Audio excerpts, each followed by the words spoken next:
There it went. We're going to call this meeting of legislative to order at 6 p.m. on Monday, November the 7th.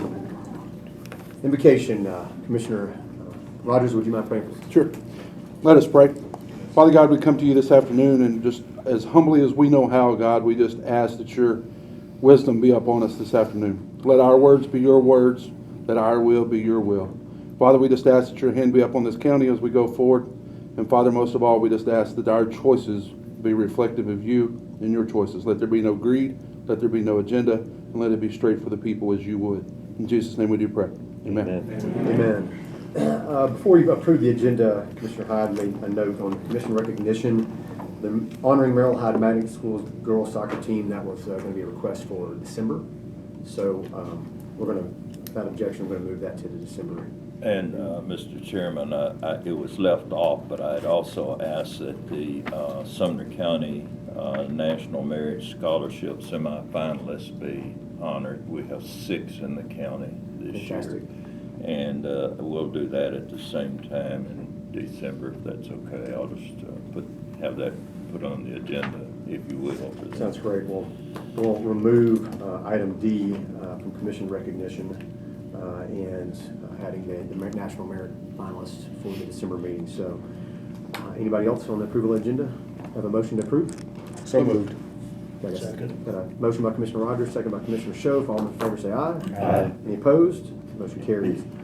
Approval of minutes. Have a motion for that? Make a motion. Motion by Commissioner Teacher, second by Commissioner Brown. All in favor say aye. Aye. Any opposed? All right. Motion carries. Recognition of the public. We have one speaker, Mr. Brian Paget. Mr. Paget, if you wouldn't mind just coming up here for a second and kind of stand up here so and we can hear you. And I wanted to speak after the Cottontail topic. I'm not sure about. okay, after this Cottontail topic.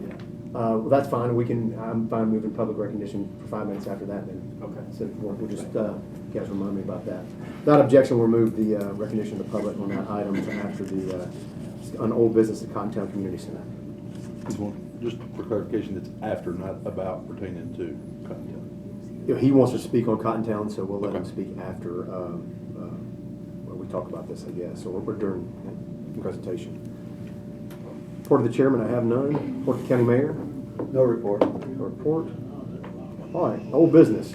Last month, we had community members come to us about the old Cottontown Community Center, old post office properties, and we had asked them to come back to us this month with kind of a plan or what they have, and they have definitely come prepared. And so I'm going to turn the floor over to them for a presentation they have for us, kind of what's been going on, what they've been able to do in a pretty short amount of time, which is pretty impressive, and what the private sector can do versus what the government can do.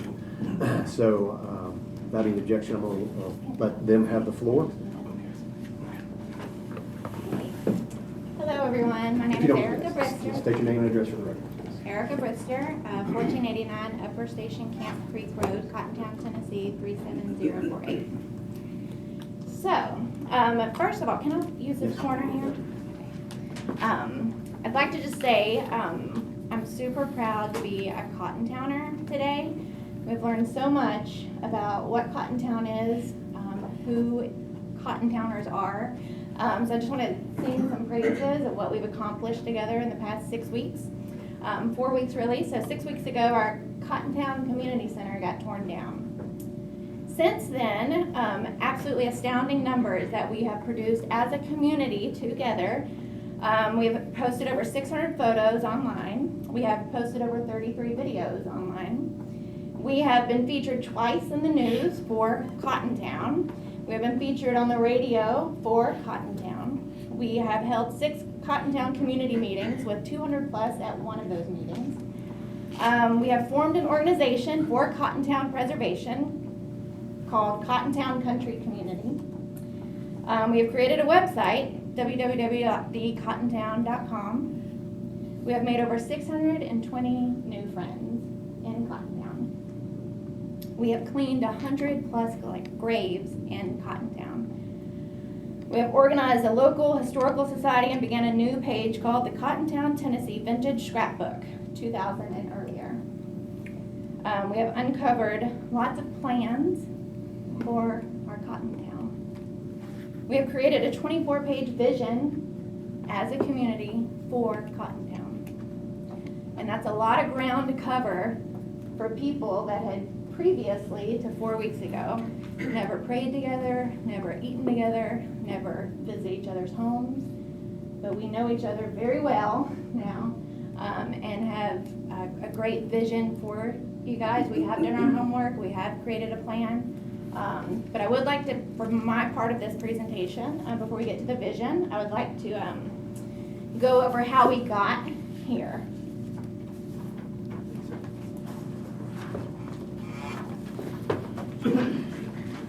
This is part of it. Yeah, so how did we get to the Cottontown Community Center getting torn down? So if you're not familiar with, the piece of paper that you have in your hand is what I'll get to here in about 5 minutes, but if you just pay attention to me for the moment, so I can walk you through this. The Cottontown, the 2035 Comprehensive Plan, which I'm assured by Mayor Isabel is dead in the water and we're not pursuing, which I'm so grateful for, but it does play a part in how the Cottontown Community Center got torn down. In the 2035 plan, you'll notice here that this is color-coded, and on the maps, there's a little orange speck for Cottontown. And what that means is it means that we're slated for a traditional village center. What is a traditional village center? We asked ourselves. So they told us what a traditional village center is. It includes commercial, small residential lots, 2 and 3 stories.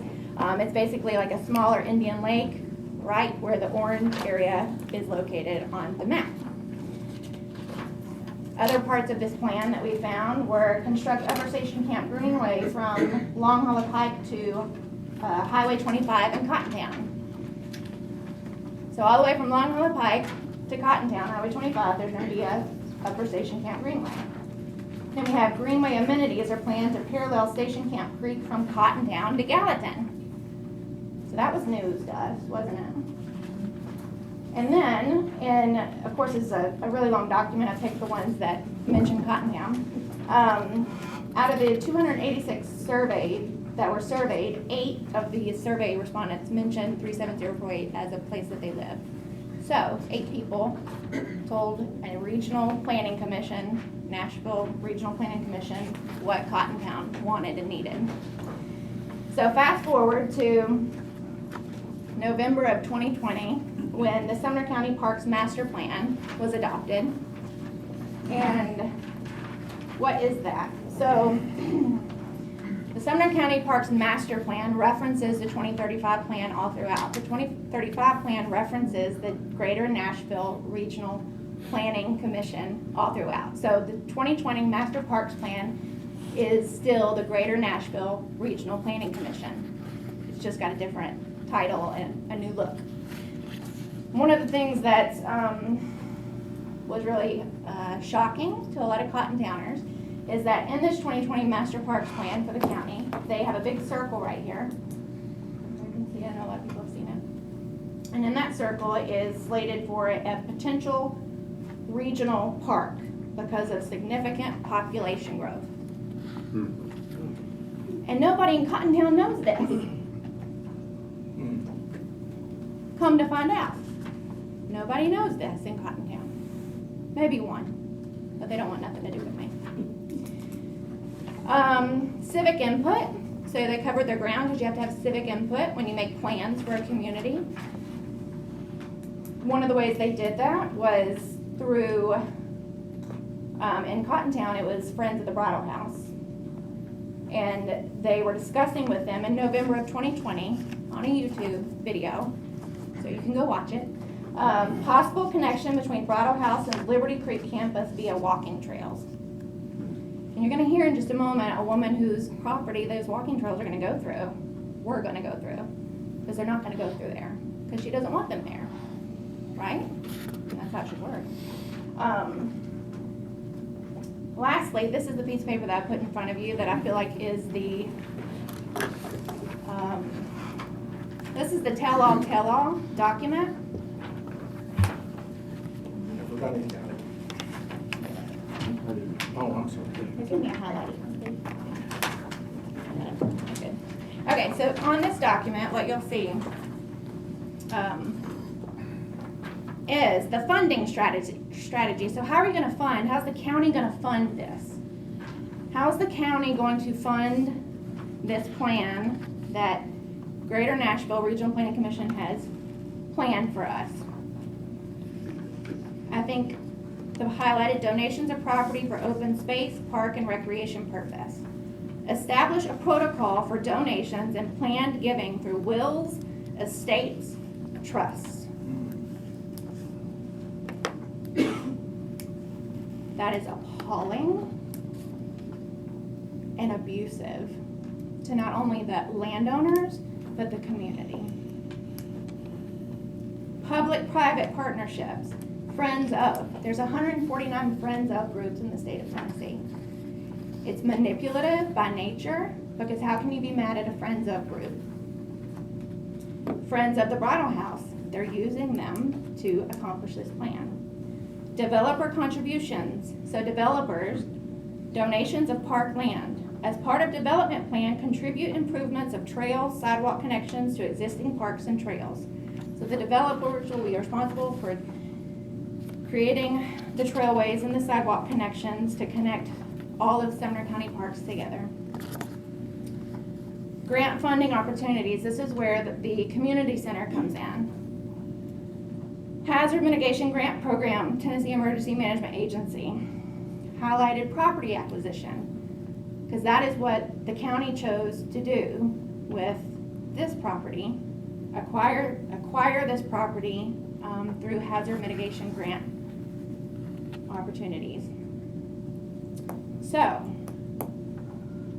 that's laid out there, exactly what happened, exactly what the mission was, and we know what has happened 6 weeks ago. So, from a bridal house standpoint, from a general store standpoint that was taken down, from a draper house that was almost taken down that we saved. The Cottontown community does not want any of this plan that has been laid out before us. It has been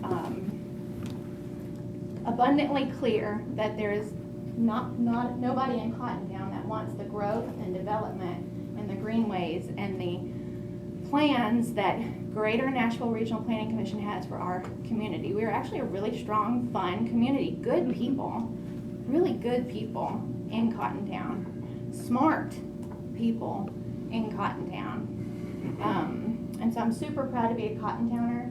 And so what we'll do, I have a lot more information on the hazard mitigation program, as well as the timeline from 2016 to current of the past 4 years that has been a strategy between different partnerships, including the county and the nonprofits and the different people that are benefiting. I have all that in a timeline. So if you have more questions about that, let me know. Otherwise, I'd like to turn it over to our vision committee so that we can present to you what the vision of Cottontown is from Cottontowners. Yeah. Okay. So first of all, we'd like to have Susie and tell them kind of what you're going to tell them. And I guess I'm what's called an interested party. You wouldn't mind just giving your name and address? My name is Mary Sephara, and I live at 1500 Upper Station Camp Creek Road in Cottontown, Tennessee. And we're one of the family farms that apparently is in that one. My family moved here in 1964 when I was 12. I was new to farm life, and that was a new experience totally. We raised tobacco and cattle to pay for the farm. My parents did this in addition to full-time public jobs. My brother and I were the help. My husband Mike joined us as a part-time farmer when we got married in 1973. Our family has been here for 58 years. We love this land, and we work hard to preserve it. and I get emotional about that part, I'm sorry. But we're the newcomers. Many of the Cottontown families have been here since the settlers came and first settled our area. I was dismayed to learn that my county has a plan which calls for a greenway and sewer lines to be put on and through our and our neighbors' properties. Not one of my elected officials contacted us to inform us of the plan, or to ask for our input, or to even ask what we thought of the plan.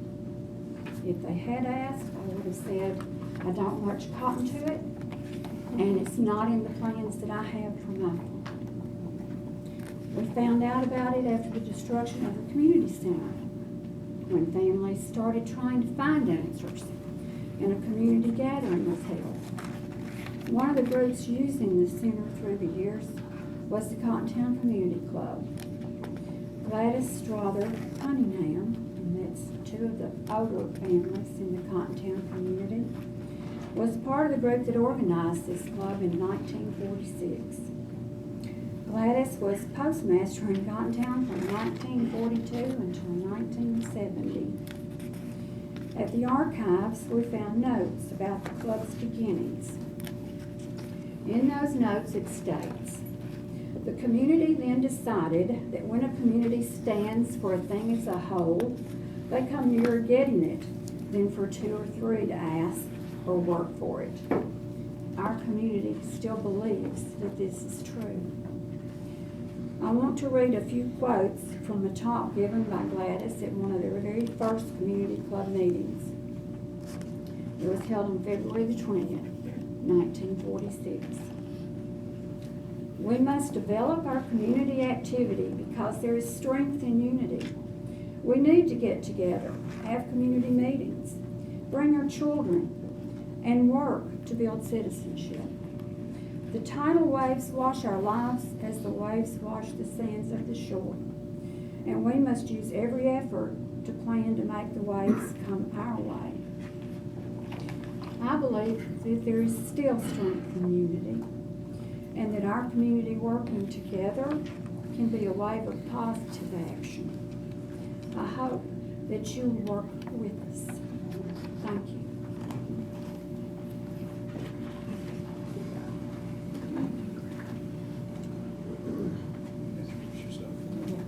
My name is Tracy Finnegan. I live in Cottontown, 737 Shun Pike. And also presenting Clark Wright, 205 County House Road, Cottontown. What you have before you in this binder is the Cottontown Village plan, our plan, not someone else's plan. And we want to share that with you tonight and just pray that you would be open to what we have to say. And as you know, it's been said, 4 weeks ago, many of us came together, had never met one another before. Some of us have been neighbors, but we're working, we're doing everything we can to provide for our families. And out of that, you know, comes the love for our town, our community. We're not incorporated, but we don't have to have that for that sense of community. And tonight we share with you our plan. And on page 4 of our plan, you see Cottontown's historical background. I'm not going to read it all, but starting in 1794 when Thomas Cotton, you know, came and purchased land after fighting in the Revolutionary War. That same fighting spirit that he had in the war, he came west to a new frontier, you know, seeking a fresh start, seeking to be free of government intervention. And what we as a community want to see is that we want to preserve the rich history of the Cottontown community, but we seek to make new history now and in the future. Yes, and if you'll go on to page 6. So we set out to define the culture of Cottontown. To understand, first we understood the history and research history, and now the culture. So those, I'm going to read most of this. Those first families in Cottontown chose to raise their children, grandchildren, and great-grandchildren here. In doing so, they created a unique country culture centered around agriculture, where families worked farms. Cottontown defined itself by being farm neighbors. When someone had a cow to die with a suckling, they knew to call another farmer whose cow lost a calf. If their baler went out with hay down in the field, they called someone with a baler. Many people were related, but they were all unified by riding the bus together. Almost no one drove a car to school, so they knew each other by the hour-long bus trip and by going past each other's property on the bus. One bus carried grades 1 through 12. On the bus, you knew whether people heated with wood, burning wood, or if they had electric heat by how their clothes smelled. You knew who washed clothes by seeing them hanging on the line or by smelling those who didn't. You knew who ate bacon and lots of pork by the smells. Everyone, of course, smelled of tobacco because it was the cash crop. You knew who stripped tobacco by the stained hands and smells. Back then, Cottontown was a rough place to live. All the roads were gravel except Highway 25 and Upper Station Camp. Everyone had a dusty truck or car. All the drinkers knew where to get liquor or how to get beer at Cap's the Gap up Garrison Branch. No one had air conditioning, so you sat in the front during the summer, on the front porch during the summer. You often shelled beans or some chore related to the garden. It was common to have party lines back then of about 8 or so, and everyone knew who the call was for by each neighbor's distinctive ring. So this culture of Cottontown is as true now as it was back then. And on page 7, the natural resources inventory and assessment. You know, though we're an unincorporated community, we have a land area of over 44 miles and 25,000 acres that contains a mixture of agricultural, commercial, institutional, and residential uses. And we serve as a gateway to all of Sumner County and the surrounding area. The land area that runs through Cottontown is known as the Ridge. And the 2035 Comprehensive Plan, I quote, says this area presents severe limitation to any kind of development. Additionally, the fertile valley floors make this area worthy of strong conservation and preservation policies. And that's what we're seeking here today. And while there is much farming in our community, the Upper Station Camp, properties are tending to flood, whenever there are heavy rains. We also enjoy a forest. We talk a lot about climate change and preservation. Our forests help with that, and development only destroys that. Right. And 20% of all of Cottontown, is made up of pasture and hay vegetation. That's a lot of agricultural activity, and we're losing that, and we need to preserve that here and now. So protecting the natural resources of this community, its farms, and property of Cottontown residents is critical to not only preserving Cottontown's distinct character, but our rural way of life. On page 8, there's a land use inventory. I won't read all of this, but it's there for your reference. It's referenced in other places as well. But Tracy's now going to share with you why it all began, how we came together. So, a bulldozer got our attention. On that fateful Tuesday morning, the Cottontown Community Center that existed for several years was gone. How could this happen? How could someone outside our community take away something that belonged to us? Thus, our journey began to reclaim the Cottontown community that seemed on the surface to be forgotten. Was it forgotten? Well, we gathered together and asked ourselves, is the Cottontown community important to those living here today? Does Cottontown have a culture? Is it worth preserving? Do Cottontowners want to be part of planning our future, or do we want the government to plan it for us? Well, we received our answer when 260 people showed up Sunday, October 9th, willing to fight. With the symbol of destruction in their history, roots, and values in the foreground, Cottontowners united with a goal to define and reclaim Cottontown. It was a birth of a movement. On page 10, you'll find the relationship to the comprehensive plan. As Eric had mentioned earlier, the vision, if you will, of the Greater Nashville group in the Sumner 2035 plan was to create a village center. But it also set aside no protection of our natural resources, none. So we're going to create a village center, but we're not going to protect our natural resources. There is no consideration for viable agriculture. How can that be? That's the very fiber that Cottontown is made up of, is agriculture. The addition of greenways, bicycle lanes, expanded roadways, whether it's Highway 25 or whether it's Upper Station Camp Road. Then we've got increased development that's called for with Upper Station Camp. Cottontown does not need development for a sense of community. This vision does not align with our community. And on page 10, referencing also the county, 11, excuse me, the Sumner County Parks Master Plan. This was submitted in the throes of COVID in November 2020, where there was the acquisition of willed property to the county. That generational wealth was lost for the families, but acquired by the county. We've seen successful FEMA acquisitions such as the general store. Also, looking at the Draper House, the post office, not to mention the community center being torn down. The building of greenways and the desire for government to create urban equity. That is a concern for us because the rise in crime and the influx of outside voices impacting our community does not fit the vision that we have for our future. So on page 12, what is the Cottontown vision?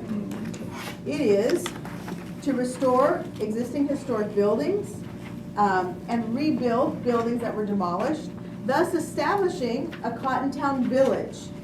Then utilizing that village as a hub where the community can reclaim, preserve, and importantly, pass down its culture and values to the next generations.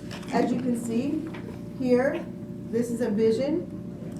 The surrounding land will maintain its rural character, providing the property owners with the rural lifestyle they desire. It will contrast the cities of Gallatin, Hendersonville, White House, and Portland. It will be different. It will stay rural Cottontown.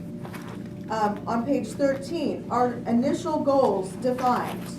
Establishing that Cottontown is a community and it's centered around the newly defined Cottontown Village. Preserving that country culture. Preserving every historic building. It is of the utmost importance. Researching and documenting the history of Cottontown. And then utilizing this, the village as a hub for the community where senior members can reclaim the symbols of their culture that were almost demolished and utilize them to reintroduce or to introduce their culture and values to the next generation of children and to the newcomers that have been drawn here. Also to create a short-term and a long-term plan for Cottontown Village and a land use plan for Greater Cottontown. There's some themes, I'm not going to go into a lot of detail, but the plan themes, again, kind of reiterating the charm, small town character. There's plan categories, design and character, land use, infrastructure, and accessibility. Cottontown's unique architectural, natural, and cultural resources combined to give it a really unique country feel. And we will retain that feel. We will restore it. On page 15, the land use. So this is the plan. Cottontown Village will be a vibrant mixed-use community, housing array of residential and non-residential uses, while still maintaining the country feel. And it sets it apart from the other areas of the unincorporated county. One of the key themes echoed by citizens during this planning process was the need to maintain and enhance the rural character. As far as infrastructure and accessibility, and really, that's kind of to be planned, and our focus is on it to be used by the community, vehicular safety, parking that meets the current and future parking demands of the Cottontown Village area, and reinforcing that Cottontown Village will be a destination for the community and for visitors. On page 16, you'll see this is the short-term plan. Establishing that Cottontown is a community, it's centered around a newly defined Cottontown Village. Boom, done. Establishing a nonprofit organization, Cottontown Country Community Conservation. Boom, done. That was done last week, right? Yeah. Okay, we'll be accepting nonprofit donations soon. Not quite yet, but get ready, write out your checkbooks. Gain ownership of the historic land and buildings from Sumner County. Restore landscaping and secure buildings. We're kind of halfway there, right? We've kind of taken the landscaping and done what we could do at this point. And to create a long-term preservation plan. To research and document the history of Cottontown. We've done so much research and so much documentation already. It's super exciting. And to create use plans for these historic buildings. The bridal house, a museum, homeschooling, where homeschool families can come together and share resources. Family gatherings, we just had a family gathering there, a few days ago. So it's being used for that now, and we have bigger and better plans for the future. The community center land, agricultural demonstrations, right? They used to have demonstrations there in the past. We're gonna bring that back. A pollinator garden. I'm a beekeeper, I'm kind of into, bees, and so that's a pollinator garden, right? Farmer's market, the perfect place for a farmer's market. A concert venue, right? Can you hear it? Can you hear the bluegrass music right now playing in Cottontown? I can hear it. And to rebuild the community center. That, I think, is a huge passion for us. We're not going to rest until it's rebuilt, bigger, better, stronger. I don't know what it's going to look like, but to rebuild the community center. The post office, hold community meetings there. A cultural arts center. There's so many ideas going around. Then the Draper House, holding domestic cultural demonstrations. I mean, that's part of our history. Canning. We're already looking at garage sales for canning, like for canning supplies. It's already like, hey, there's some at this garage sale, here's a good deal. That we want to get back to our roots and learn that's been lost in this generations, learning those domestic, skills. I mean, it's just a lost art that we are going to bring back at the Draper House. And of course, again, something that's been in part of Cottontown's past, blacksmithing demonstrations. Right. To bring that back. So those are the short-term plans and the vision for these buildings. The long-term plan is we are preserving the country culture. There's no question about that. We're establishing land use plans for residential and commercial property for roads and infrastructure. We're going to maintain agricultural land to be utilizing by the farming community. Wow. Cottontown is a farming community. And preserve rural land for animals, birds, plants, and trees to live in an, underline this please, undisturbed environment, right? There's an undisturbed environment. And we've got farms. 200 plus acre farms. So there's 200 species of birds in Middle Tennessee. There's a farm that has, because it's surrounded by other farms, it has 195 of the 200 species of birds. Like that, you're not going to get that at a greenway. You're not going to. So that's what we're here for. So that is the long-term goal. On page 18, while this plan certainly is in the preliminary stages, we're not done. But here's what the citizens say, what Cottontown is and what Cottontown is not. You see on page 18, the green space. This is what Cottontown is. On page 19, we see what Cottontown is not. This is not what we want. On page 20, the agricultural family lifestyle, what Cottontown is. This is what we want to see. This is where the future of not only our communities, but of the agricultural community is so important. Because if we lose that, we can't teach the next generations about farming, raising cows, raising chickens. And when you have your own children, you have grandchildren that you're teaching how to care for animals, whether it's chickens, whether it's cats, whether it's dogs. Sure, you can do that in a subdivision, but you can't do it with the freedom that you do in the country. On page 21, this is the non-agricultural lifestyle that Cottontown is not. This is not what we desire. On page 22, development. This is what Cottontown is. You know, homes with acreage, farms, wide open spaces for our wildlife. I mean, just this morning, I can run up the road. I don't worry about a traffic jam on my road. I don't have to worry about being hit, you know, while I'm running my dog. But what I do have the opportunity to do is observe what God has given us in all of its beauty and splendor. Amen. And yesterday morning, when I see that 8-point buck, oh my gosh, I was like, my heart skipped a beat now, you know. But you don't see that in the subdivisions. You see too much of it in the subdivisions in Hendersonville. But, and then development. In development, what Cottontown is not on page 23. Right.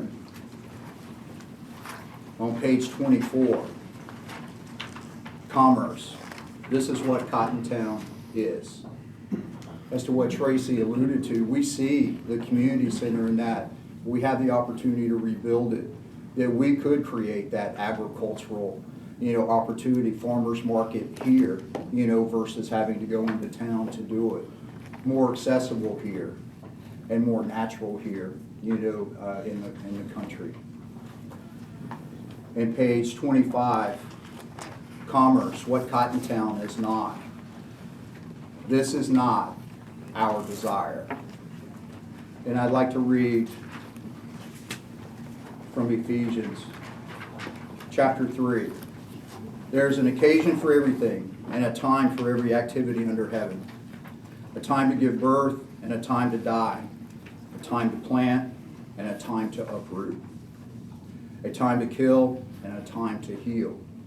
A time to tear down and a time to build. A time to weep and a time to laugh. A time to mourn and a time to dance. A time to throw stones and a time to gather stones. A time to embrace and a time to exceed. To a time to avoid embracing. A time to search and a time to count as lost. A time to keep and a time to throw away. A time to tear, a time to sow, a time to be silent, and a time to speak. And what I'd like to say on that is the fact this is our time to speak. And we want our voices to be heard. The Cottons and others who came after them desired to live their life free of government interference, while trusting that God would provide for them. Our community cannot and will not let this moment pass by, lest we look back with regret and know that we should have done more. Cottontown alone must have a voice, and not only preserving our distinct character, but our rural way of life. Thank you. Read the Ecclesiastes, brother.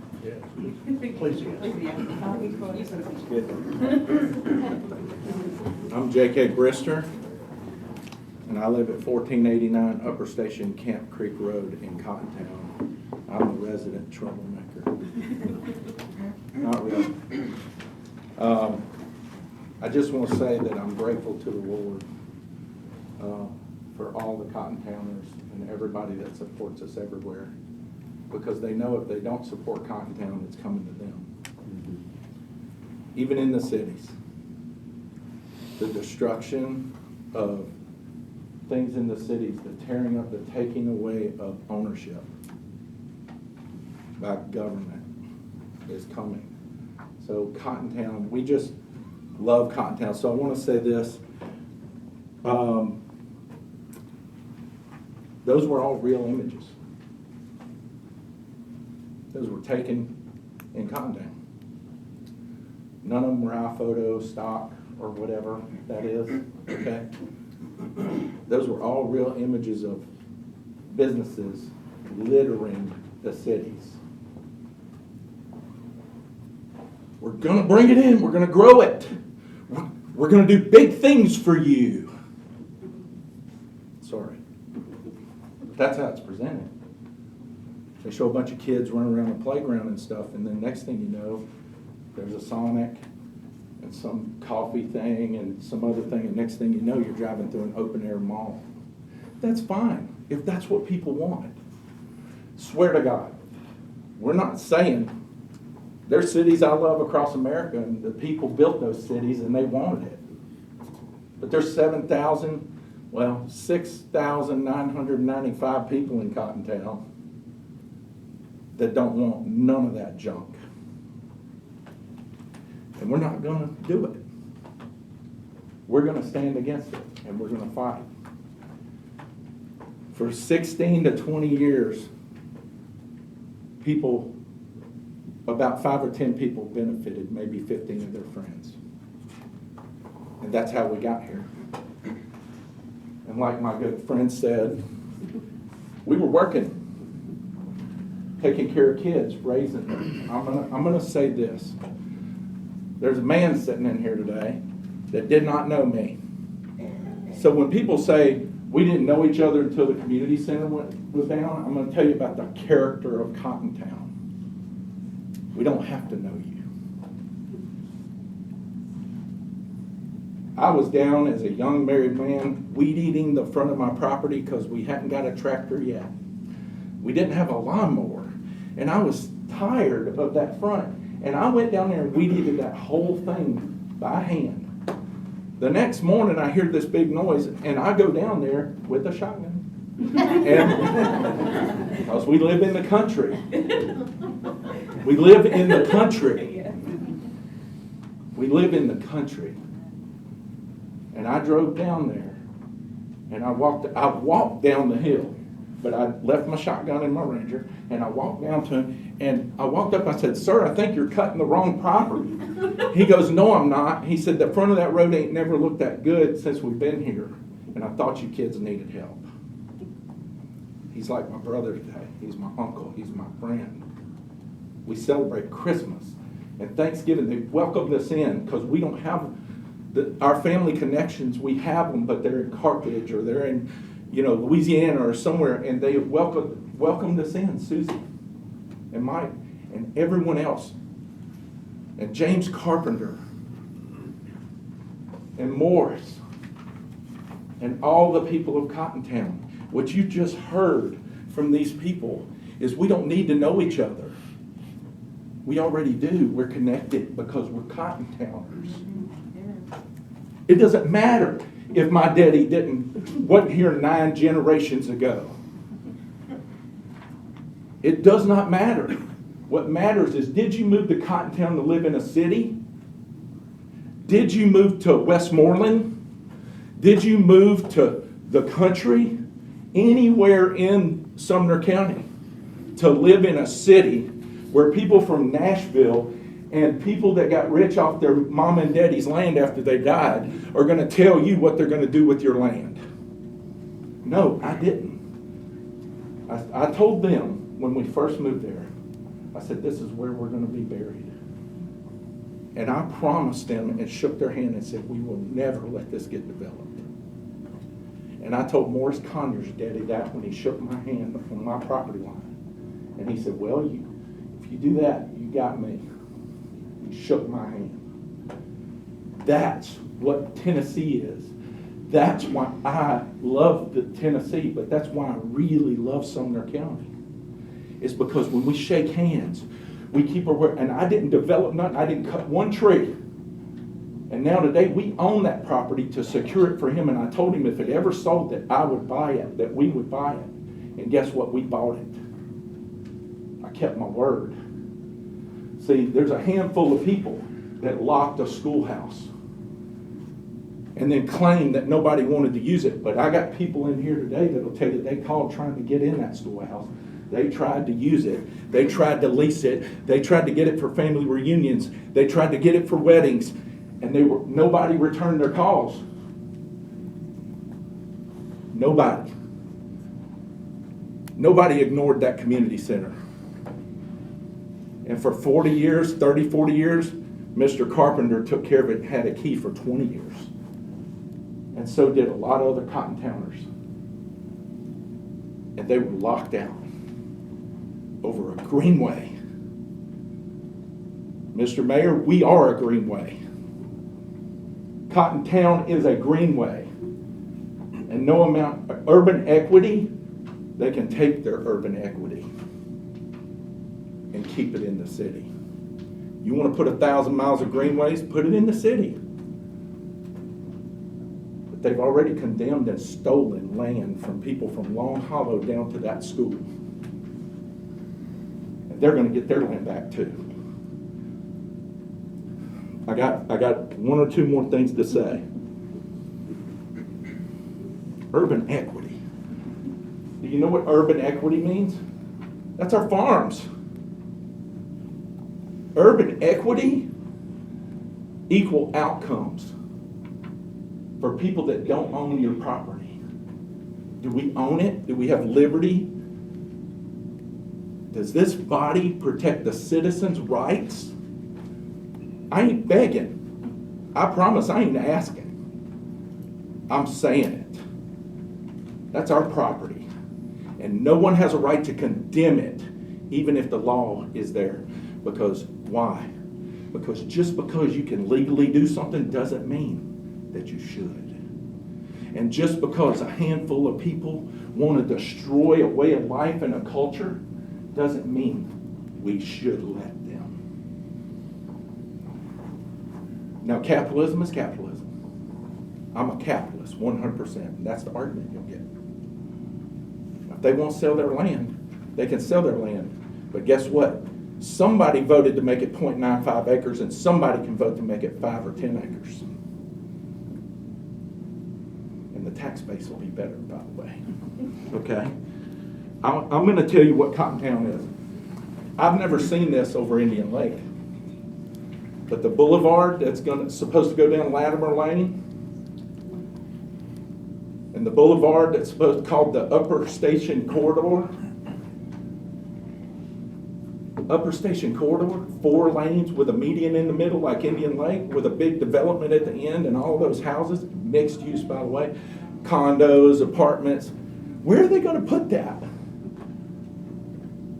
They're going to put it on the hills where right now there's thousands of trees. There's going to be cornrows of rooftops like Mansker Farms and all those. Oh, it's coming. Because that go to Tyree Spring Road and look at it.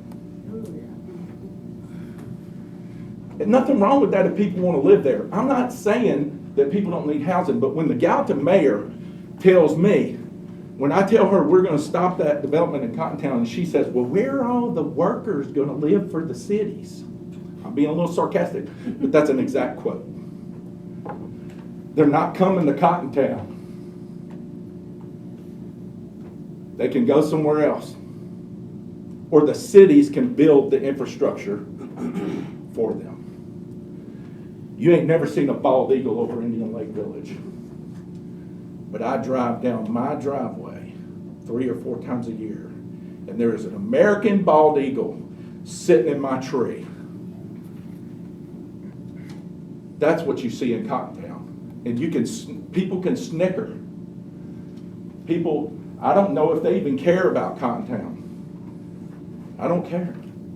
I ain't here to be liked. I'm not a nice guy.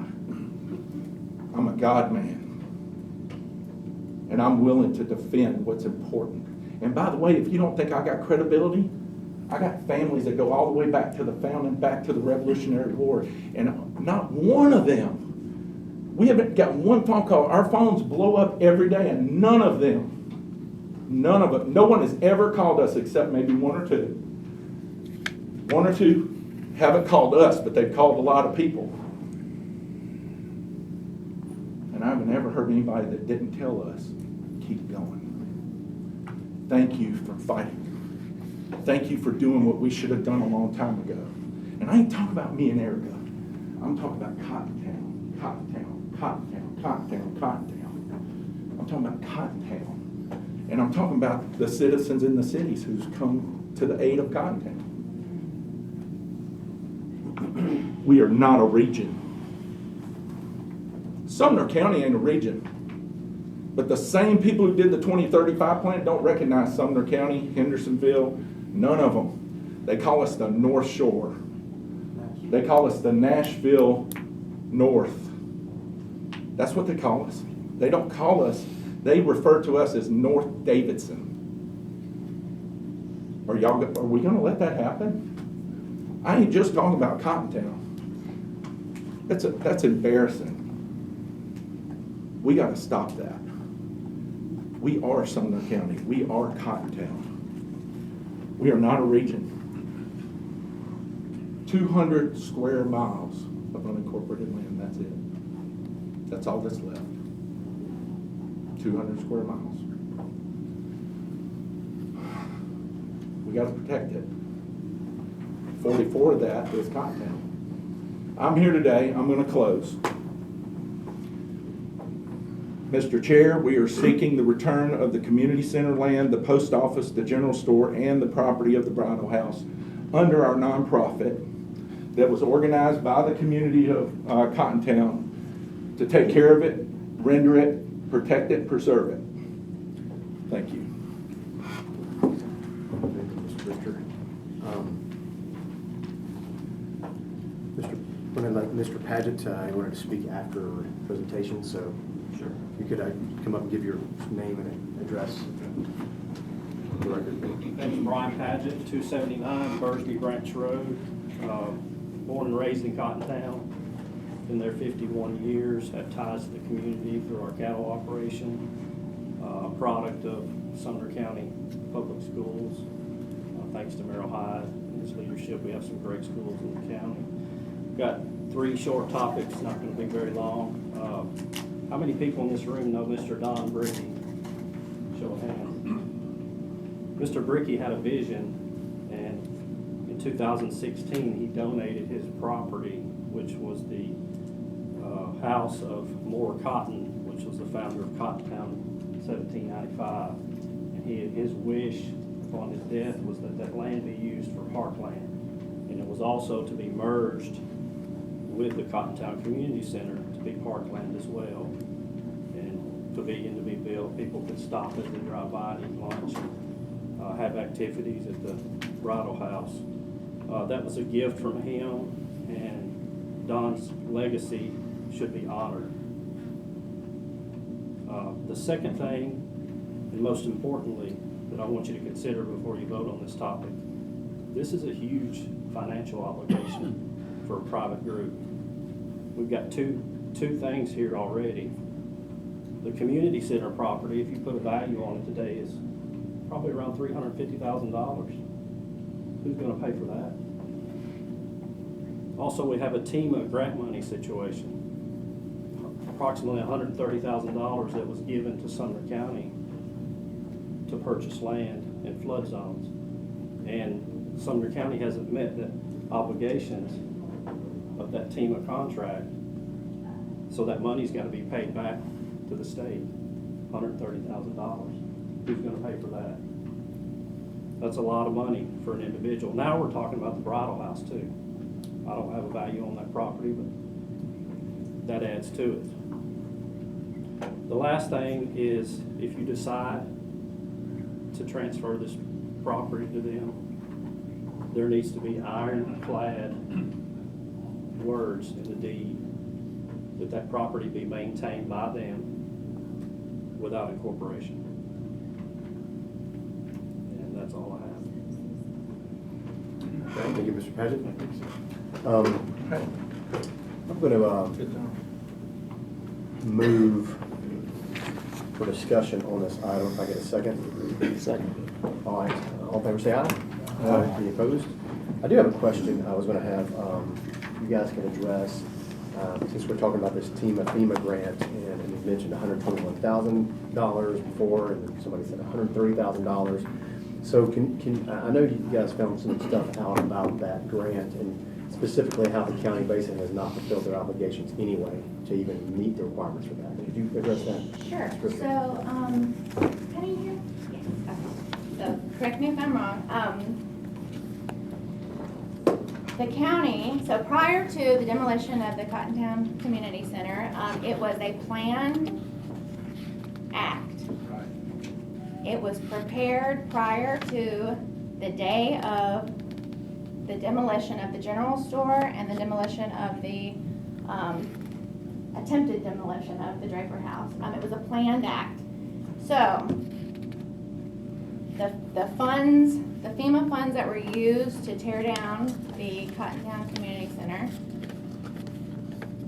that were used to tear down the general store and the Draper House, automatically, because there was not any type of line item that went to the community center. As far as because when you get FEMA grants, you have to have line items even down to the asbestos and the, all the, different categories when you're tearing down a building. So what the county did to disqualify them from the funds is that they've already lied to FEMA, because they lumped in the Cottontown Community Center as part of the demolition. So that's not our fault for, we're not messing up the FEMA grant money. The county's already messed it up by lumping in the community center that was just kind of a part of buddy-buddy deal that FEMA doesn't know about. And that's why it's not listed out, and why Norfleet, whoever her name is, said, and y'all said it was a mistake. Because if it's a mistake, then it doesn't have to be line itemed out. But it wasn't a mistake because it was planned. It was talked about in the Bridal House, Right. with the Bridal House group, with the Bridal House board, with the Norfleet, whatever her name is, Kim. It was pre-prepared, so that's why the county may not get the FEMA money. Yes? I'd like to say something if I can. Come on.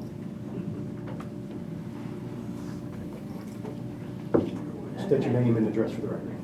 My name's Penny Wicker. I live at 221 Buckhorn Road in Gallatin. And I'm going to give you just a brief, boring timeline of my life, and it's going to explain to you how I got involved. My daughter was hired by FEMA. She was a boots on the ground kind of person. She first got hired. And we were just looking at stuff, and it was a public notice. She said, there's something going on at the end of Bug Hollow. You might want to read it. So I did. I read it, and I wanted to know what was going on in my backyard, basically. And so I commented to the county about it, because I was more concerned at that time about the environmental impacts and all that kind of stuff with the creek. So then, as I progressed, I talked to Kim. I sent an email to Kim Norfleet, and she responded with the maps, and I wanted to know the addresses, and they responded and gave me all the information on it. So now, and on one of those letters, she said we were going to request that the Bridal House plant flowers and do that sort of thing. So at that point, I thought, well, I knew the Sumner County steamroller was headed my way eventually. And I thought, if somebody's going to plant flowers, this is the way I've got to know what's going on. So I joined the Bridal House. And as time went on, and I know it's because of my location, I was asked to be on the board. And over time, I have learned to respect these ladies. They are JR ladies. They are DAR. They love history. They love ancestry. Right. And they really love what they're involved in. And I love the Bridal House. And so I just want to say that if Sumner County or any kind of government has used these friends group to get what they want, it is disgusting. And that is just nothing but government overreach. And a vote, you're either for it or you're not. You're either for overreach or you're not. And that's all I got to say about that. So, I progress. I was at I hadn't been on the board very long. I was at one of my first meetings, and Sumner County was represented that day. And she said that the funds they were going to tear down the store and the Draper House. And at that point, she said, in discussion, they're going to tear the community center down. And I said to her, what? I said, people in Cottontown, most people are not going to want this. It's a bad idea. Of course, you know, I'm just somebody there wanting to plant wildflowers to know what's going on. And so some of the ladies said maybe you should form a nonprofit, you know, maybe I should try to save it. So unfortunately, I was at the Bridal House again, and I saw the bulldozer pull in. And I knew that, and I had put it out there, of course, you know, after years of what we've seen, rubber stamping of anything basically for development of the area. And nobody feels like anybody was listening to them anymore. But I do know that I heard the representative for Sumner County say that there was plans to do the FEMA grant money, and they were tearing down the community center. So that's not a mistake.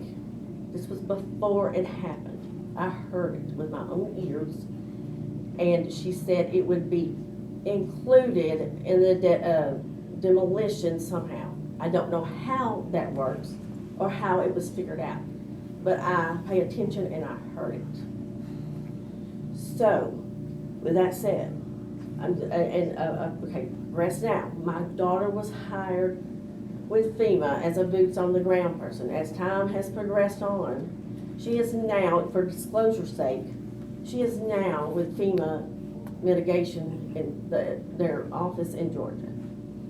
And I do know that everything has to be listed by receipt, down to the asbestos program. I don't care what you do, everything has to be listed. It don't matter what it is. And that community center was not on the grant money at all. And somehow it got included.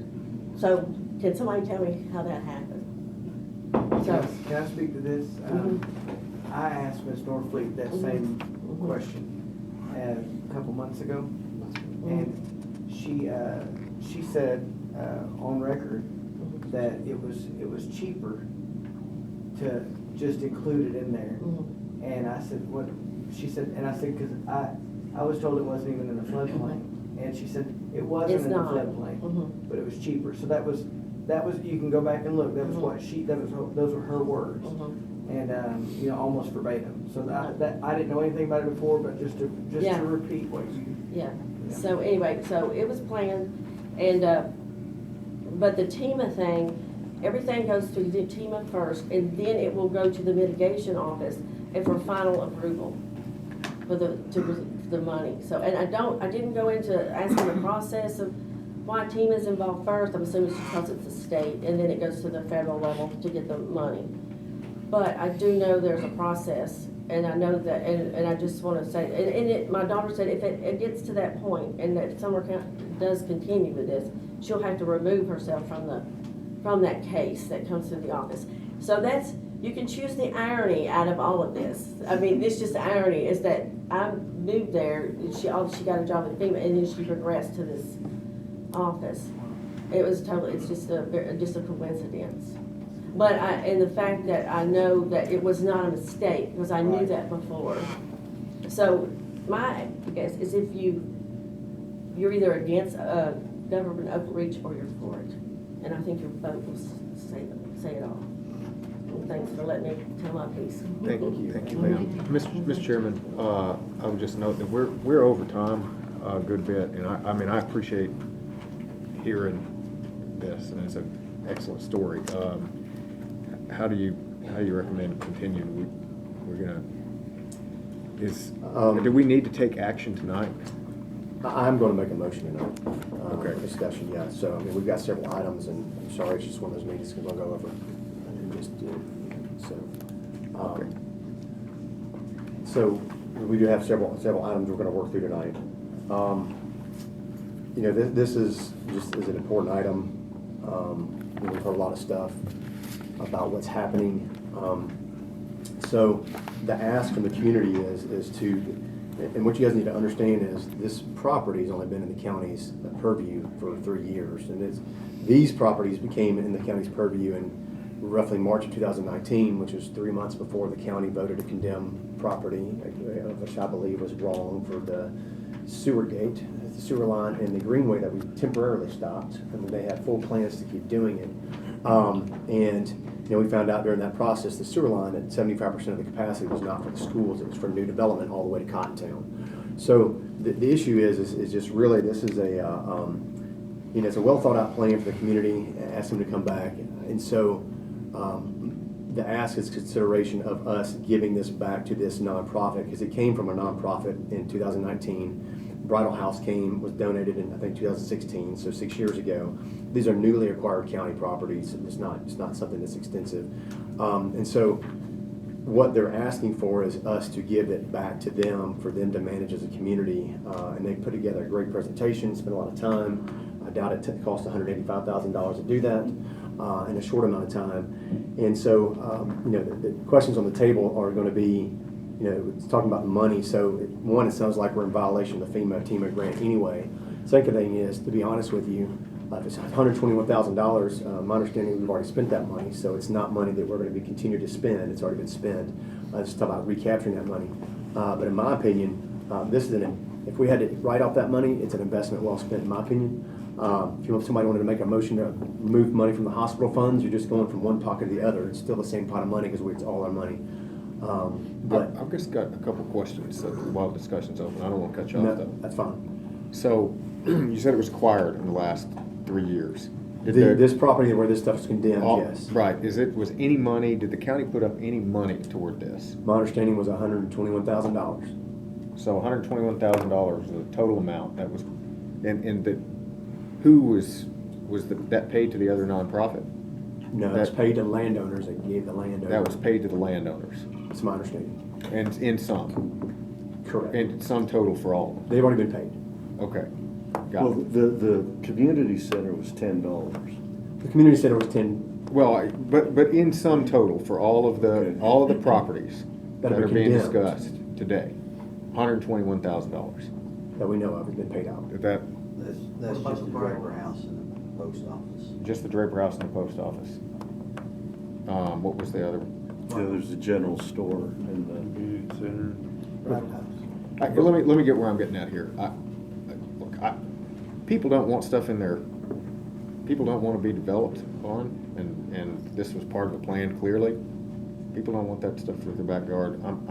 I'm totally aligned. The only thing I don't want is to have any accusation of doing some of the stuff that I think we're against generally, and that is giving things toward folks, even if it isn't intended.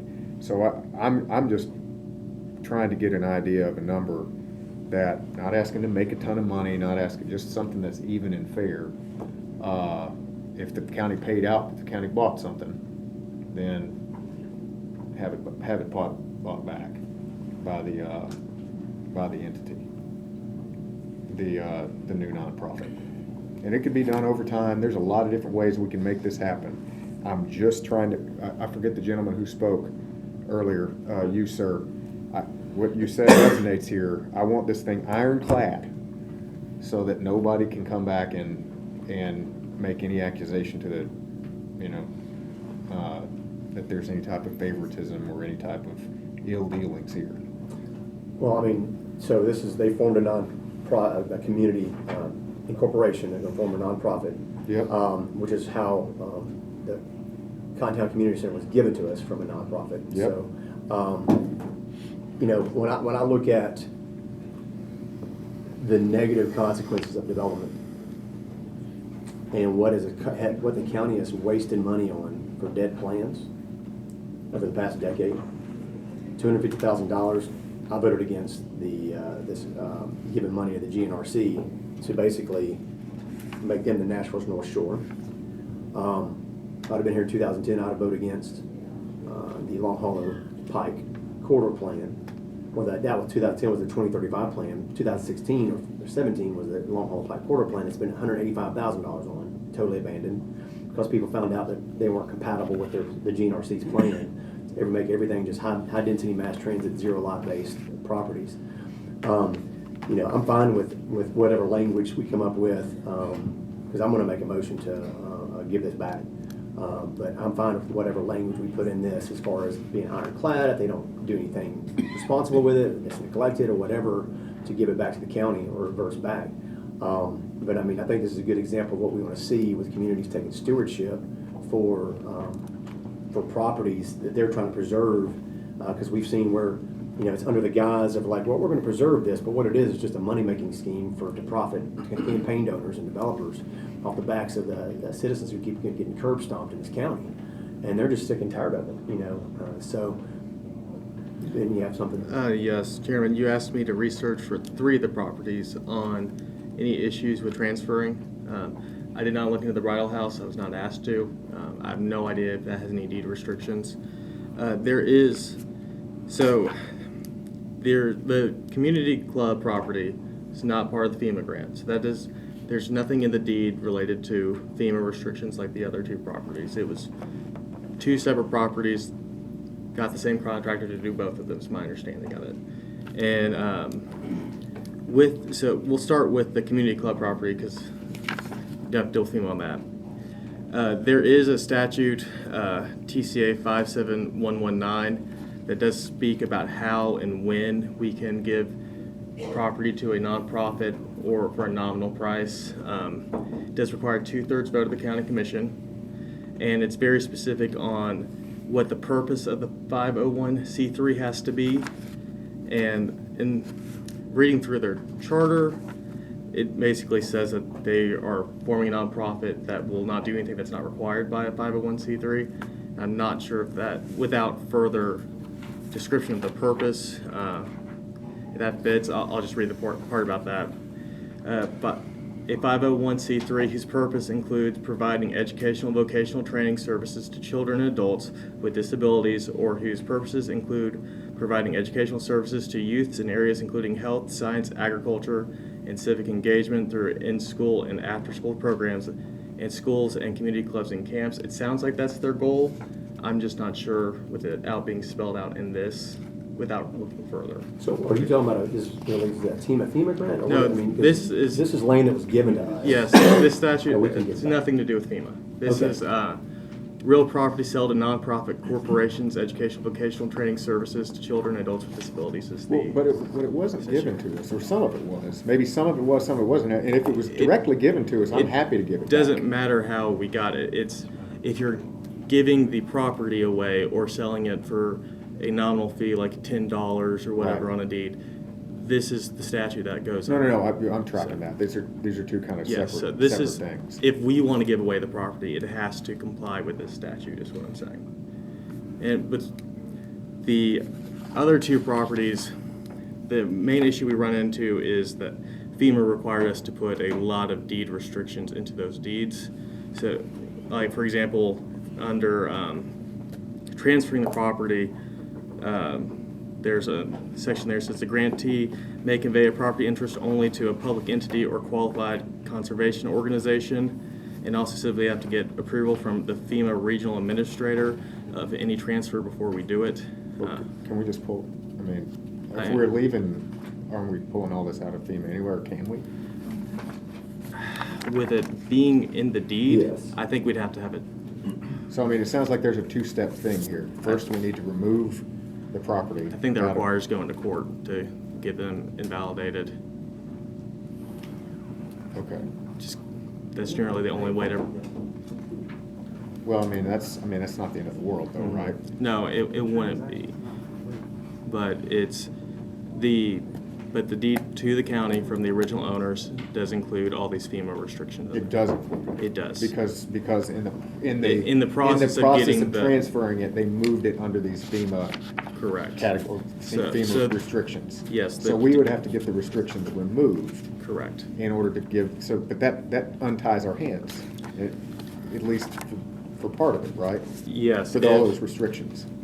As long as there's not some other issue with turning down the FEMA money at this point that I'm unaware of, but. Mr. Chairman, point of clarification. If this transaction has not happened yet, right? The county paid for the land. It has not been paid for from FEMA yet, so it's not a complete transaction yet. We're talking as if it's finished, correct? So It's not finished. it was done through the process to get the FEMA reimbursement, but the deed from the property owner to the county included the language that FEMA would require in order to do that, which was the deed restrictions that I've been If referencing. FEMA does it. And right? it's in the current existing deed. So the current deed has it in there. So unless we're able to get that removed, whoever gets this property would have to abide by these restrictions. There's language in there about FEMA being able to do an inspection and basically taking the land back if it's not to the purposes that are restricted in the deed. There's a lot there that I'm sure anyone who got the property would want removed before they got it to, so they don't have legal battles later. So, Mr. Chairman, I would posit that there are a couple things here. Look, I'm not going to say exactly I'm never going to say exactly how I'm voting or something, but I'm going to say everything I heard here is highly compelling, and we'll leave it at that. But I would note that, given what you just said, and questions potentially on each individual line item, and if there were any costs incurred in them, I think if we want to make this ironclad, it makes sense to. Is there anything that's none of this is getting developed tomorrow? No, I mean, we can definitely move forward with a recommendation on removing any kind of deed restrictions and exploring everything to be able to have it clean. That's fine, but we're not going to solve this problem tomorrow, and we're not going to push it forward to the commission next week. That's not the goal, but the goal is to move this ball down. They came and petitioned us. Yeah. We asked them to do something, and they came tonight and did it. Yeah, I get it. And they presented a plan to us in a very short amount of time, and they've done a corporation. They've done more than. No, I get it. And so they've done their due diligence. They've done what we've asked them to do. And now they're asking us to do something for them, and I'm on board with their plan. I think it's a worthy investment to basically stop the train that's coming down that track to basically ruin forever the character of this community. And so that's just me. So, as far as making a motion, I'll entertain a motion, but we need to. We have one more. Commissioner Klein. Mr. Chairman, I want to pivot on what Commissioner Schoaf was talking about. I would love to give this land to them at no cost. However, I have to put on my District 6 hat.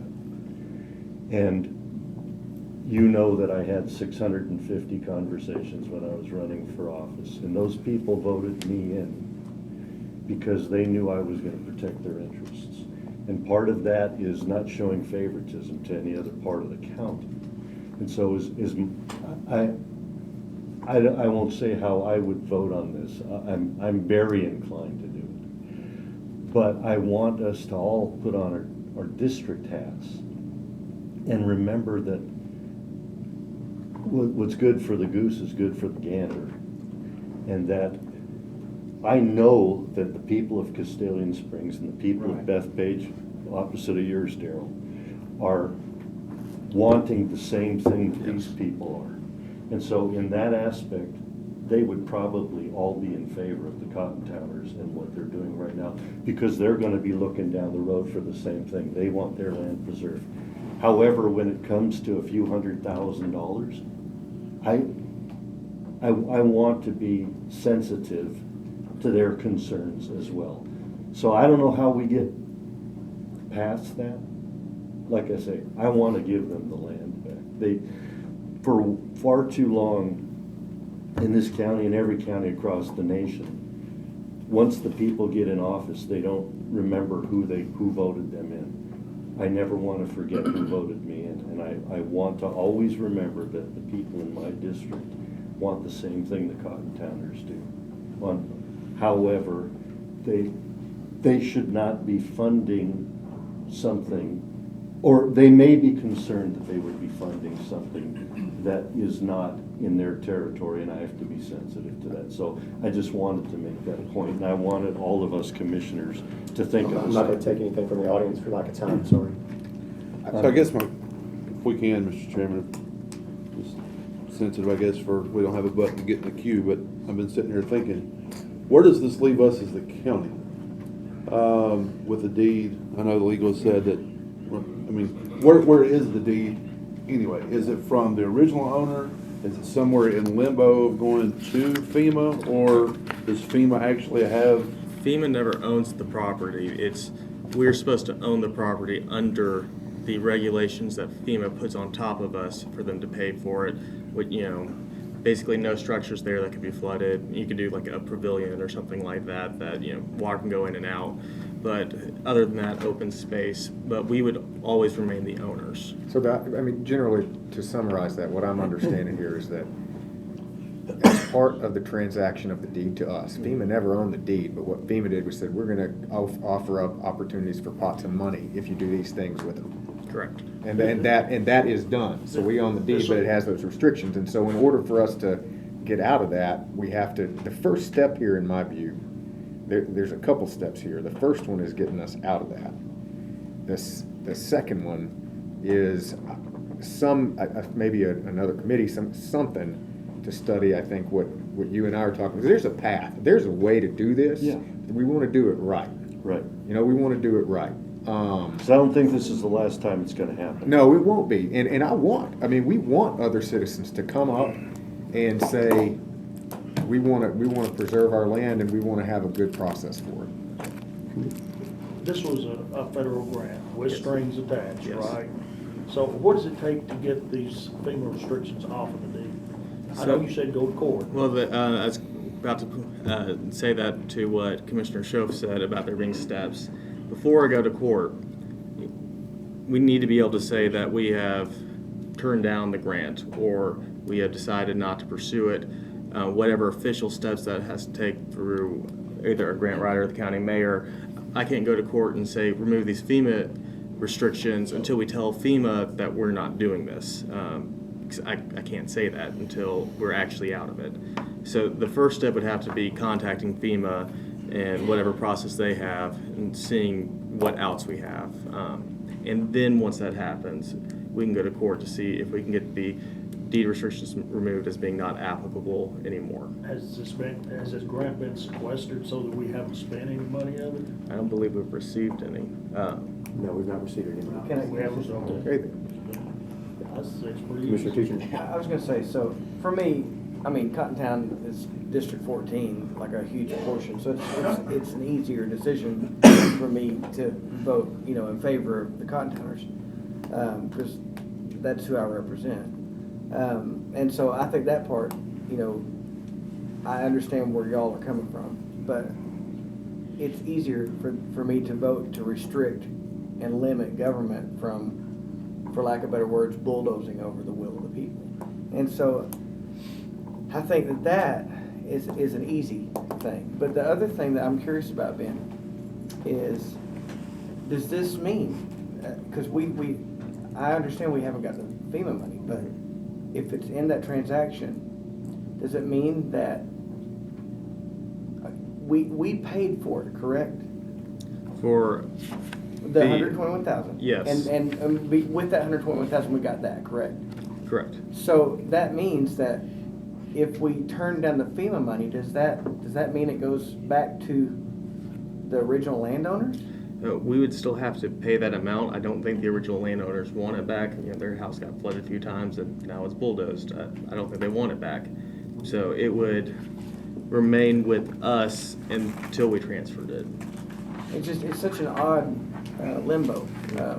Well, that's interesting though, because that's depreciation too, right? I mean, that helps the case that we can part of the FEMA program was to buy the property at the value of the property as if it never flooded. Yeah. Okay. So that is super helpful toward you know, as we were talking about finding a path here, right? Like you buy it at 120,000, assuming it doesn't flood, but it does flood. Well, that changes the Yeah, calculus. so in real world, let's just say cut it 50% if it had frequent flooding. I'm making Right. numbers up. FEMA paid, the 100% value. I guess I would just really want to know, and what I think Mr. FEMA Klein- hasn't paid anything. Well, that is what the grant was supposed to do. Well, I guess what Mr. Klein and I would want to know at the end of the day, we're not, I mean, I can't speak for you, I'm not even saying I would necessarily not vote to give it, but like, what is some type of metric for fair market value minus what was legitimately given to us? If it was given to the county, we don't want anything back for it. That's I think what we're trying to get at here, just to have a yardstick. I don't want to speak for you, but Yeah, that's. now, the value of the property, was that including the buildings on them, or without, with the buildings gone? I believe it was including the buildings. I haven't reviewed the actual application. So the land only would be much less? Much less. Much less, okay. Commissioner Rogers, I'm gonna let you go. Mr. Chairman, if I can, I'd like to make a motion that we send this maybe to an ad hoc committee, so that way we can get off in the weeds, pull all of these pieces of information together, all these questions that everyone has, find out what our stance is with FEMA through legal, and then bring it back and move forward, whichever direction this committee Second. decides to go. I'll second that. Well, there's already is there a motion on board just for discussion? Motion for discussion. I'll second Mr. Commissioner Rogers. Could I be on the ad hoc committee? But I'm gonna ask how you guys feel about that as content. I understand the concerns and the process, nobody's ever asked us. So thank y'all for doing that. Nobody's ever asked the people in this room if we care. They just did it. So if that's your will and that's what y'all think is the right thing to do, of course, the outcome for us should be that Cottontown gets that land. It serves more purposes than most people would know. We can put somebody from Cottontown on that committee. Yeah, so, there's a motion on the floor for creating an ad hoc, there's a second. I'm gonna, as chairman, I'm gonna appoint people to that committee, and I'll let you guys know my decision, same as you did for budget for that ad hoc. Fair enough. And so I'm not gonna make a decision right now. Can we put a time limit on the ad hoc? Or like a time frame? Yeah, we could, I mean, definitely, I'm gonna get something going immediately, so we can move this forward next month. So, I'll let you know, but so I'll just basically say, if that's the goal of ad hoc is to explore kind of with legal, what the options are, financially what the options are, with the community, give them more time to answer some of these questions. And I will say something that's part of discussion to Commissioner Klein and Commissioner Shove. Some of you said is, I understand, appreciate your sensitivity to doing your fiduciary responsibility, but I see this as doing our fiduciary responsibility for long-term planning and gain for this county, because the number one problem with overdevelopment of the county is schools that we can't afford to pay for. I spoke with a commissioner from Williamson County today. Their school board just submitted a 5-year capital plan, and they need $700 million more for schools in 5 years. And he told me that their debt's going to be $2 billion in 5 years. And that's all because of residential growth. And that's where we're headed. Sumner County's headed there. Williamson County's almost $1 billion in debt, like 973. We're $400 million of debt approximately. And so, what we're doing is, to me, like I said, it's an investment in long-term planning and what this is, because, and I'll counter what you said, I disagreed a little bit, because your community hasn't given land back to the county and got paid for it. This community has. You can't compare statement. it. Yeah, Fair so statement. it's not comparable, in my opinion. So, but I just, there's a lot of things here that, I tried 8 times with the previous commission to put forward a resolution stating that we would not steal their property for a greenway. 8 times I was denied by the previous commission. 8 times. So I'm going to be bringing forward a resolution saying that we will not condemn private property along Upper Station Camp Creek Road for a greenway as a commission. I understand we're binding ourselves to that for the next 4 years, but we're going to bind ourselves to that for the next 4 years. I also want to see us petition the state to change state law to prohibit what happened to Commissioner Holmes is in this commission because of what happened to her. And her opponents got defeated because of what they did to her. So the people have spoken very clearly on this matter. They're still speaking of what we need to do the right thing and how we need to invest in our county moving forward to save money. So I'm all for, just on the record, you can see where my passion lies, but it's because I've been fighting this stuff for 4 years. And I've sat in the living rooms with these guys crying. I've gone to the prayer meetings. I've gone to the meetings with them. I'm tired of the citizens getting curb stomped for people who just don't give a crap about them. I'm tired of it. So I will fight for them. That's what I got elected for. That's what I got reelected for. And that's what I'm going to do, is represent their voice to protect and preserve Sumner County from predatory development, from politicians who seek financial gains for themselves and other people at the expense of the hardworking taxpayers that you all have called to represent. And that's countywide. So it's a decision not just for your district. I apologize for being a little harsh here, but I'm passionate about this. We're representing all the taxpayers of Sumner County, and we're stopping this. And so we're cutting the head off this snake. That's the goal. This is a snake. This is a python that's going to slowly suck the life out of our county. And it's doing it. It's doing it. So motion's been made. It's been properly seconded. Going to create an ad hoc. Yes, you may. I would like, if it's okay with the maker, I'd like to make an amendment that as we go through this ad hoc, that to amend that we start the process and we find out the details about how to do it. We start the process of giving it back through the ad hoc. So I don't know exactly how to need to word that, Ben. Would you help me reword that? Well, it's basically the ad hoc would make a recommendation to this committee, and this committee would move forward with that. So that's what we do. Got it. So I think this is moving the ball forward. And I'm not, again, as Mr. Klein pointed out earlier, District 5, as we was talking about shelling beans and stuff on the front porch, that's exactly what I hung my hat on 4 months ago. So I'm thinking that this ad hoc committee, my vision and my intent, so we're clear on the record, is to make sure what's best interest of Cottontowners and the county. That's right. That's where we need to get. And I'm not saying that we got to give it all back and free and that we've got to make it all 100%. But I want to make sure that my due diligence is done representing the 5th district as the county side is represented, and we make sure we get back from FEMA what we need to get back from FEMA. And the 5th district is also represented, that this does set a precedent for Sumner County it can't. If we want to live with deer running through our yard in greenways, we'll go live in Hendersonville or Gallatin or the proper city limits of Portland. We live in the county for a reason. So that's my motion. I'll make this super quick. By the way, nobody in Hendersonville I talk with wants this kind of stuff either. I live down in the cities because all it does, more development just creates more traffic that we have to deal with. So this is one of these things that everybody's aligned on. The people. There are probably a few here and there that aren't, but the people, by and large, are aligned on this. I mean, it was resounding. It's just a matter of how to get there. It's not a matter of the what, I don't think. It's a matter of the how. And doing it right. So we got a motion on the floor. We got a second. All in favor say aye. Aye. Any opposed? All right, we're going to make an ad hoc. New business, veteran service report attached. So I'm going to make a motion to, we'll go ahead and, do we have to approve that? No approval? All right. So discussion and action of the 2021 code resolution. Is this going to be, can we do this in December or we need to do this now?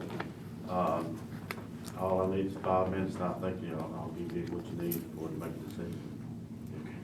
Well, I've got some opposition to what you're going to propose, so okay. It's not going to be quick. All right. So I guess my question is there any time sensitive for the state for you getting this done this year? Like if we can do it in December versus tonight? I apologize. I'm just wanting to be time sensitive to if we need to take care of this tonight, we'll take care of it because that's what we I understand. We can go a month or two. There's no problem. I didn't know if it was. So is there any opposition to that? All in favor of deferring this until December? I'll make a motion for that. I'll second. Item B, discussion actions taken for the 21 code resolution. It's a little bit longer discussion. So all in favor for deferring this to December, say aye. Aye. Any opposed? Motion carries. Approving the bond for assessor property Don Linville, I so move. I second. All right, Commissioner Klein, any, all in favor say aye. Aye. Any opposed? Updated CTAS ethics model policy. You guys have a chance to read this. What this was briefly, I'm just going to touch on this quickly, is CTAS actually had updated a model policy in 2022 where they actually, state law changed in 2021 and 2022, and so they had an amended policy. But what I did is, when I saw that there was an ethics complaint that came through that I was copied on, that was very concerning to me. And I realized that our ethics policy basically is not, Section 5 was what I edited as far as what CTAS recommended on Section 5. And you guys have had this since last week, so hopefully you've read it. Highlight is it's changing this to become the ethics and conduct policy. So it's a way of more self-regulating and governing ourselves as a governing body. There was no mechanism to do that. This summer there's an ethics claim and charge against county commissioners for illegally campaigning on school property with teachers and staff of schools. School board policy explicitly says you can't do that. A little Hatch Act says you can't do that, puts you in that position. But basically the conclusion was like, well, it's school board policy, we can't enforce it, and there's nothing in our ethics policy that says we can enforce it either. So this new Section 5 kind of addresses those kind of issues. So I would like to move that we approve this and send it on to full commission next week. So, go ahead, County Attorney. So, I was reading through this, and the state, when they made it where every county had to have an ethics policy, wrote several statutes, one of them being the definitions of granting an ethics policy, which very specifically states what is to be included as ethical standards. And part of the term ethical standards does not include personnel or employment policies or procedures relating to operational aspects of government. I believe at least two of these changes about behavior and meeting are very clearly operational aspects of government as far as disrupting meetings. I would really prefer to see this as two separate documents, one being the ethics as conduct, and one being a conduct, completely separate documents. Well, one, because the ethics policy also covers all officials and county employees, and it doesn't really make as much sense to put something very specific to the county commission in something. You know, the ethics policy is supposed to be like, as a county employee, you don't take a bribe, you don't receive large gifts, or if there's some kind of relationship that might have an appearance of impropriety as far as your connection to something, you announce it, those sorts of things. So I do think that it would be best to have a separate ethics policy and a county commissioner code of conduct that is solely for this body. I'll second your motion to separate these two and both to be handled by the Ethics and Conduct Committee. Yeah. So is the motion to separate these out and have an ethics policy? Yeah. And I'm assuming you made the motion. Well, I asked a question. I didn't make the motion. Yes. But I haven't made a motion That's yet. my So intent. if that's your intent.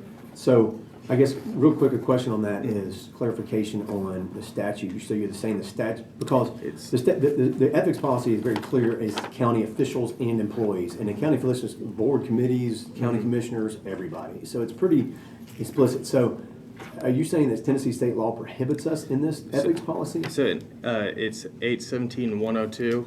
It defines ethical standards when it, and this is the section of the code that brings up creating the policies. It says ethical standards include rules and regulations regarding limits on and or reasonable and systematic disclosures of gifts or other things of value received by officials and employees that impact or appear to impact their discretion, and shall include rules and regulations regarding reasonable and systematic disclosure by officials and employees of their personal interests that impact or appear to impact their discretion. The term ethical standards does not include personnel or employment policies or policies or procedures related to operational aspects of governmental entities.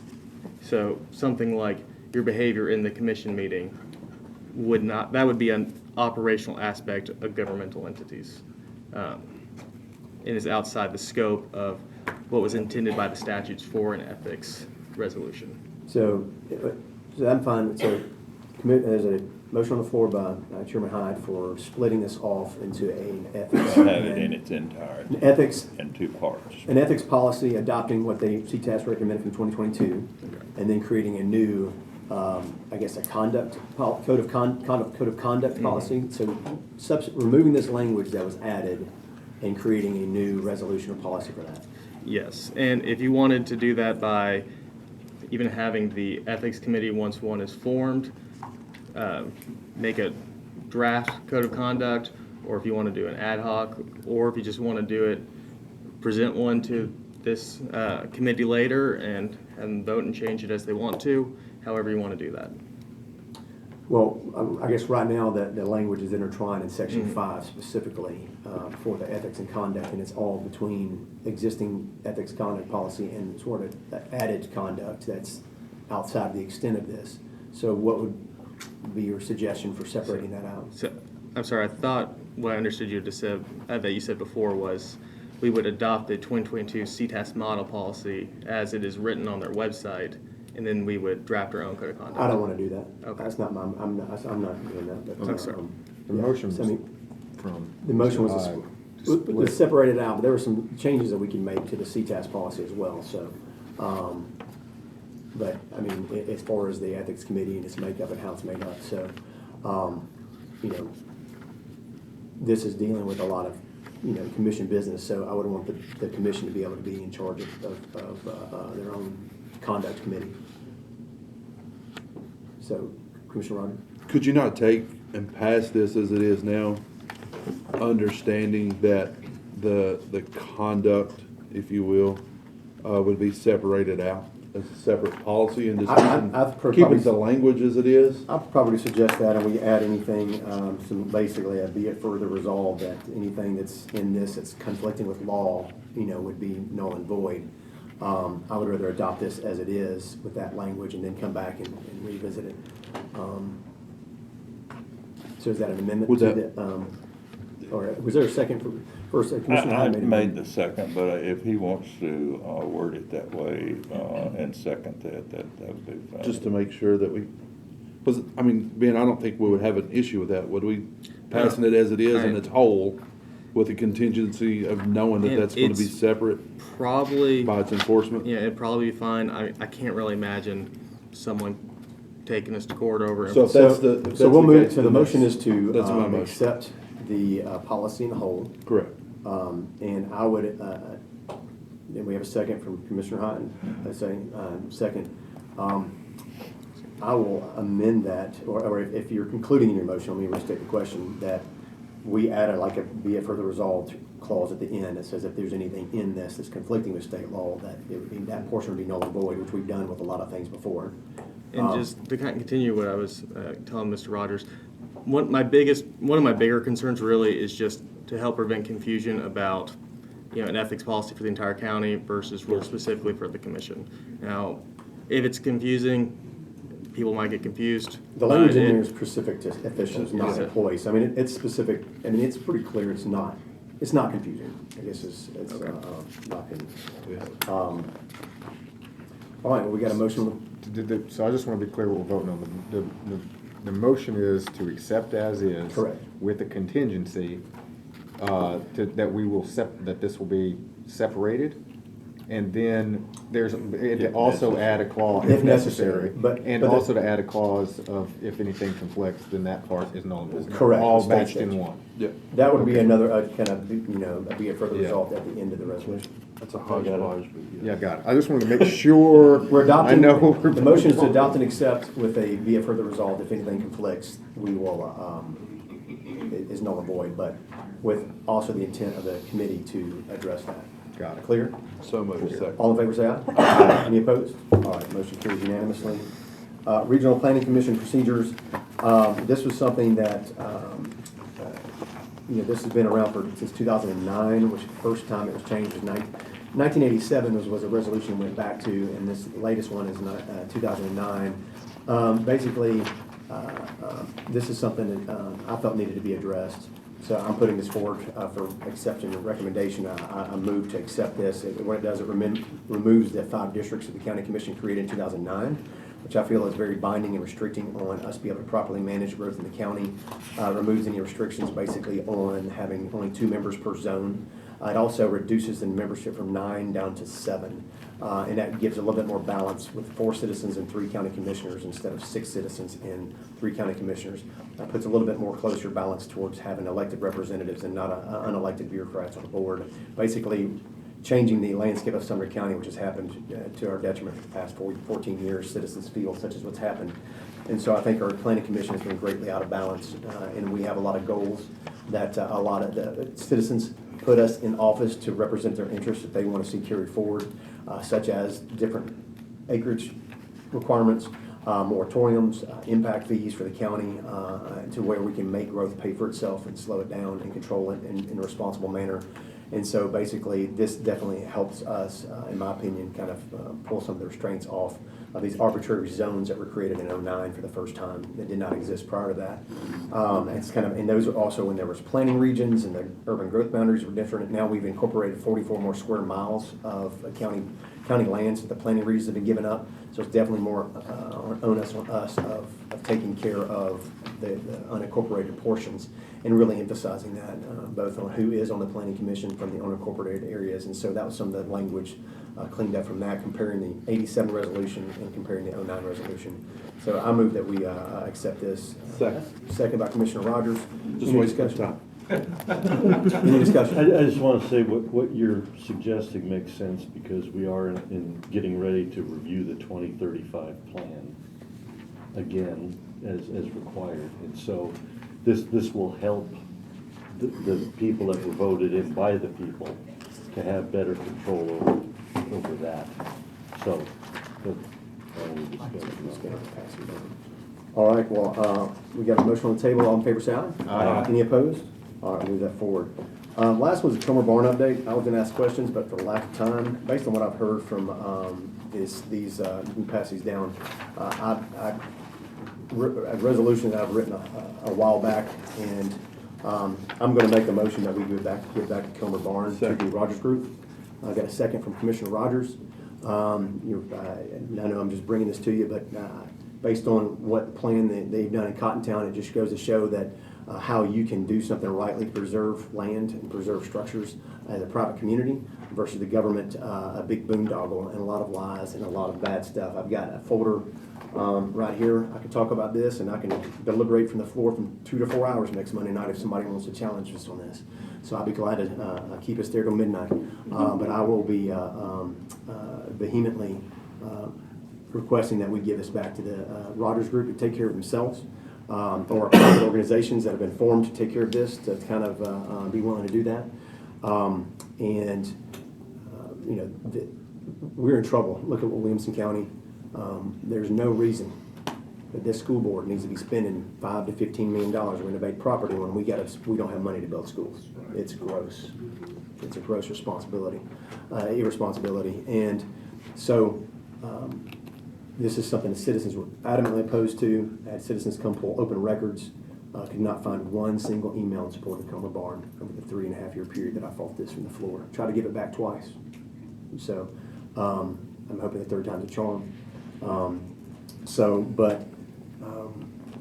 I also want to instruct, make sure our legal department doesn't execute anything on the Comer Barn if their deed comes in magically in the next 5 days to try to get this back to the school board because it's currently in county property hands.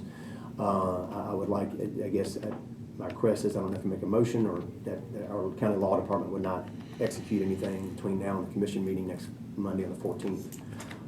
So that would be part of my motion to give it back to. I mean, just practically, tomorrow, election day, county offices are closed. Right. Friday's Veterans Day. I'd have Wednesday and Thursday. If it came in Wednesday morning, I don't think it would happen. Okay, I'm just clarifying, just making sure. So I was going to, and I know it hasn't been given back. We include that in your motion. He did. Yeah, I did. Well, is there a motion on the floor for this? There's a, yeah, to give it back to the Yeah, Rogers Is there a Group. second? It is. Okay, good. Just one question, and that is, we didn't pay any money for this, right? I think we didn't. We can give them back the $10 they gave us if Okay. that's part of the motion. It's all good. So now, there Just have to there ask might the be a question. budgetary impact, because the state gave us a $250,000 That's grant, okay. which we would need to give back to the state. And so I guess if I need to, I'll amend my motion, if there's no objection, to include giving the $250,000 back to the state Second. that they gave us for this. So there are other private groups that did give money. I don't know if the County county's did received receive it. it. I've not That received was the school board. So, but we'll give that one GoFundMe. back if it is. I don't think we have any. Mr. County Mayor? Does this include the Comer House? It does not, that's a Or that lease, parcel? it's this is just whatever that barn. was executed in 2016 for the Comer barn, and any property surround, that's basically, They're all on one parcel, so. no, not according to the deed and the lease agreement. Yeah, so this lease was just for the Comer Barn.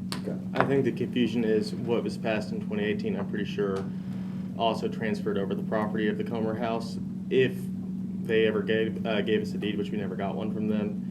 So at that point, they were supposed to come back with a new deed with better terms. So I think that may be what he's referring to, but we don't have that deed. We don't, so- what this does is it rescinds, and I listed it in this thing, it rescinds the resolutions from January 27th, 2020, resolution from August 17th, 2020, and the resolution from September 20th, 2021. And those are, there was nothing ever really done in 2016. The county mayor just showed up and said, hey, we got a barn, with no vote of the commission.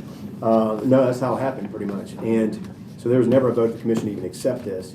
So, but the only time that it's happened is my tenure, the past 4 years. I've taken on this property that citizens are adamantly against, and that is 100% liability. I won't go into the mining, blasting, all this stuff. The land is worthless for anything. Nobody's going to be building on it, developing on it, nothing. And so that's my motion, is to give it back. Motion's made and seconded. Mr. And so Chairman. all in favor say aye. Aye. Any opposed? All right, motion carries unanimously to the floor of the commission. Commission recognition will group and approve A, B, and C. If I have a motion. So moved. Second. Properly second. All in favor say aye. Aye. Any opposed? And one more motion to adjourn. Motion. Second. The zoning? All in favor say aye. Oh, sorry, my bad. Well, On the that's- back. that wasn't on the actual agenda, so I didn't see that. Mr. Chairman. So, with the zoning resolutions, this is basically just passed through the full commission next Monday for a public hearing, right? Yes. Then, so there'll be time for you to ask your questions. It's on the floor of the commission next week, so this is basically for docketing purposes only. I vote to group and approve A, B, and C for the zoning and to move forward to, so we got a second with Commissioner Kuchner. All in favor, say aye. Aye. Any opposed? All right. One more motion to adjourn. Second. All So right. moved. Second. All right. All in favor, say aye. All right. Meeting adjourned. Legislative is starting now. All right, 5-minute break. 5-minute break. Or budget, excuse me, budget. It's lined up. I'm not gonna touch it, but it's